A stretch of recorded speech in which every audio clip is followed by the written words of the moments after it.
and welcome back to my Zelda 2 Let's Play. Now you'll be happy to know that from this part onwards, every single part will be self-contained. So there won't be any broken up bits that have to be kind of put together. It makes my life easier, but it also makes it easier for you, the viewers, to see the entire process of playing the game, rather than having to keep going backwards and forwards from the start over and over and cutting it out. Now, as we enter the 6th palace, the rooms on the left and right here are just for experience. There's no keys in this place, so you have to have the master key to get through here, unless you want to use a lot of magic, which I don't recommend, because you really want to save magic, because you're going to be using fairy quite a few times to get through this dungeon. So I recommend casting jump in these first rooms if you're after the experience points, like I am, as you can jump on these ledges, but you can't get through that brick bit that I destroyed just a moment ago to get the P bag in there. And to be fair, you get quite a few experience points by exploring these paths, so that's why, rather than going down the dungeon like I normally do, since my levels aren't quite high enough, because I want to have a level 7 attack at least for this game, I made sure that I took a moment to stop and go get the P bags. Now this mower here can be a bit annoying, so as you can see I decided in the end to just ignore it and just make my way through to the P bag, since it's a lot more experience anyway than that mower will give me. But there we go. We now have 7 attack, 7 magic and 8 life, which means that we're doing pretty well for ourselves.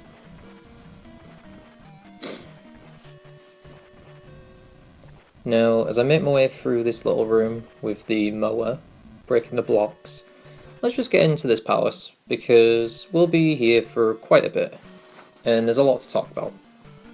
So, in regards to the difficulty and like my overall general opinion, I really like this palace. I think it's harder than the 5th palace, but in my opinion it's much less annoying than the 4th palace and the 3rd palace. Also, like an idiot here, I didn't cast Reflect until a moment later, when I realised, oh yeah, my shield's just blocking it, not actually reflecting it. Also, I don't know if I mentioned it or not, but you can use Reflect, as I show here, to block the Doom Knocker's attack, which helps against them as well, which is really, really cool.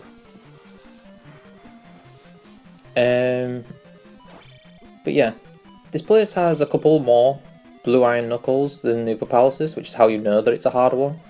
But they're usually spots where you can get around them. Now this room here has another one of those infinite pits where you have to keep falling down to get to places.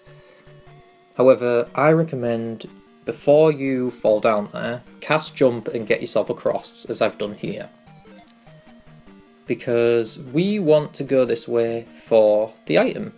Yeah, the item is literally this close to the entrance of the palace, which is really good. And that's why I don't find this palace as hard as some of the other ones, because you get the item and the bosses pretty quickly in this dungeon. It's just that if you want to level up and some of the enemies here, you will have a harder time. I hope that made sense. Now this room with that mower that I just killed is very important. Now that mower can be a real useful enemy to keep alive here, because as you can see here, I cast jump. Now why do I cast jump and do a jump there? Because there's an invisible pit in the floor, and that mower is in this room to show you that his fire goes through that part of the floor, which gives away that there's something weird about it. Without jump you won't make it across, and you'll have to climb all the way back up here. Now, the only thing in this dungeon I don't like is you have to keep refighting the Ribbon Axe, which is very annoying because, as I've said, this is probably one of my least favourite bosses in the game. But, despite dying here, they're really not as hard as they are in the 3rd palace, because by this point your attack should be much higher, you'll have a lot more health, you'll have a lot more magic, and a lot more spells at your disposal to use against it. Although I've not tried using Thunder, so I don't know if Thunder works on it or not. I know you can't use spell, since it's considered a boss enemy, but just a couple of attacks will take it down. It just kind of demonstrates, as always, how annoying Blue Iron Knuckles are. But if you get level 8 sword, you will kill them even faster, which is great. I highly recommend coming here with your stats maxed out, but if not, then it is what it is. But yeah, so we got the cross. Yeah, funny how last part I was talking about them trying to remove some religious aspects in the later games, but in this one there's still things that are clearly meant to be religious. Now, the cross is only useful to get through the end of the game, and also to make Old Kasuta a little easier to navigate, as it makes the ghosts there a little easier to see, the Moa enemies. So, because you saw before when I went to go get the Thunder Spell in that town that there are invisible enemies. So you do need this item because it makes the trek to the final area much easier, because without it you won't be able to see the invisible Moas. But that's really the only use it has, so kind of a disappointing final item to get. Whereas at least the Thunder Spell is a really useful spell if you decide to use it. I try not to use it much because I like to save my magic for emergency healing, but I think it's cool that you get a spell like that. And I mean, you need the Thunder Spell to beat the game anyway, so I'm not complaining. But yeah. But you'll notice, it's only been just about less than 7 minutes, and I've already got the dungeon item. I'm already getting quite a bit of experience, and we're kind of halfway through this dungeon. Yeah, I wasn't kidding when I said this dungeon's really not that bad. Like, it's pretty quick to get through, considering it's the last main dungeon before the end. It's just that the trick floor has a lot of dead-end rooms. So that's why the route I take is the fastest way through this dungeon, despite messing about here using the reflect spell on these ghost enemies. Or wizards, as they call them, even though they clearly look like Purrs from the first Zelda game, which are the ghosts in that game if you've not played it. But yeah. I also like that here, I was ready to use life against this Doom Knocker, and then I just killed him in like 2 hits, so I didn't really have to use life, but I did anyway just to help. Now, being this high up, again, if you wanted to mess about with a glitch, you can use that fairy glitch from before here, which will take you to the floor of a palace. But when I say the floor, I literally mean you're trapped in the floor, so only do it if you want to mess about, and you have a way to restore where you've just been.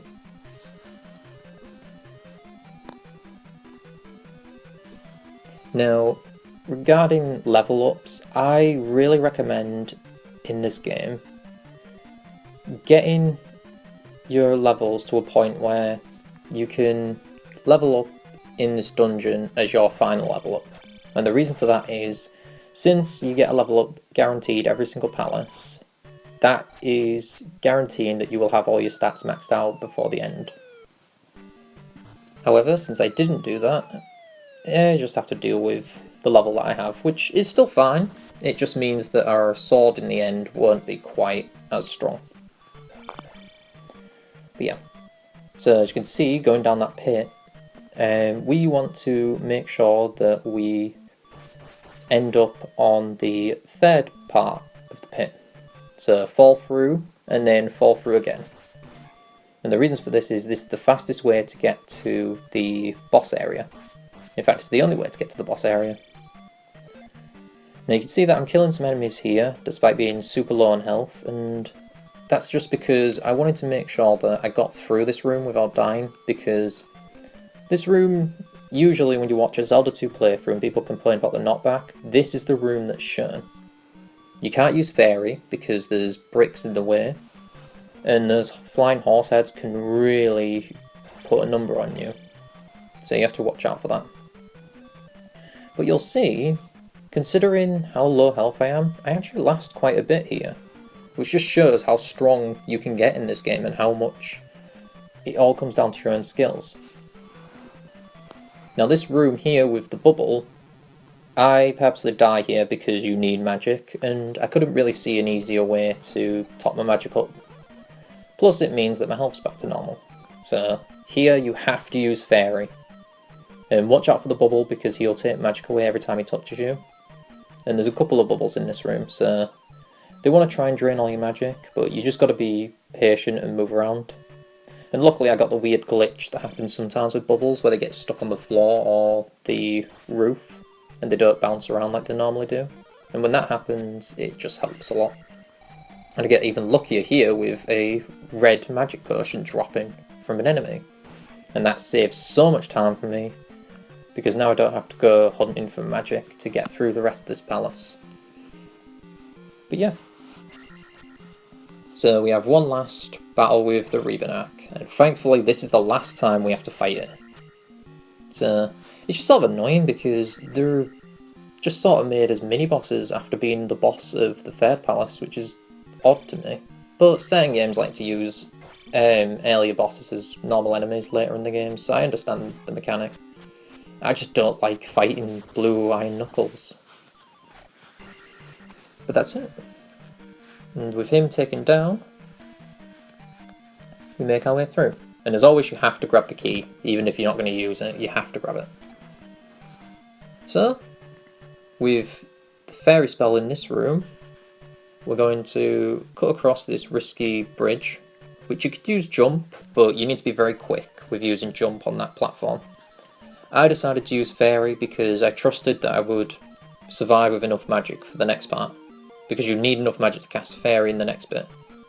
But as you can see, there's another life there. And we really want that extra life because it absolutely will help so much. But yeah, so you fall down the pit, and instead of dying, we find ourselves in a room with a narrow corridor. So the only way to get there is with Fairy. And just before we get into the boss room, I'll just say I love all the uses that Fairy has. In addition to the locks, rooms like this show what Fairy can do. But yeah, so we're in the boss room now, so you want to cast Jump to help platform here, and Shield. So this is Barber, one of my personal favourite looking bosses, but one of my least favourite to fight. Now, I think this boss is cool in regards to the design, and he's very memorable, absolutely. I mean, I even created a stage in Smash Bros based on this, because I love the design of him so much. But the battle itself is really nothing spectacular. All you have to do is stab the head, and it has to be the head, you won't get hair anywhere else, and avoid the fireballs. That's all this fight is. So why did I cast Jump? Well, his fireballs can knock you back, so you do have to watch out for that. The pits obviously kill you in a single hit, so I didn't want to risk a smaller jump and landing inside of them. But really, there's not much to this fight. Jump just guarantees that you've got a safer time jumping over the pits. That's it. Now I could technically go back here and start hunting for enemies until I get to 6,000. And you can see I debated for a moment, but I decided to just get on with it because, well, the path to the end of the game is more important to me, and I'll at least have max magic and max life. It's just my attack will be a little weak, which it's still strong at level 7, just not perfect. But yeah, that's the final palace beat. And with the final palace finally done, all that remains is the path to the end of the game. Now unfortunately I didn't save all the lives that I could have to make this path easier, but we'll see how it goes. So in the next part, we'll be making our way to the Great Palace. So thanks for watching.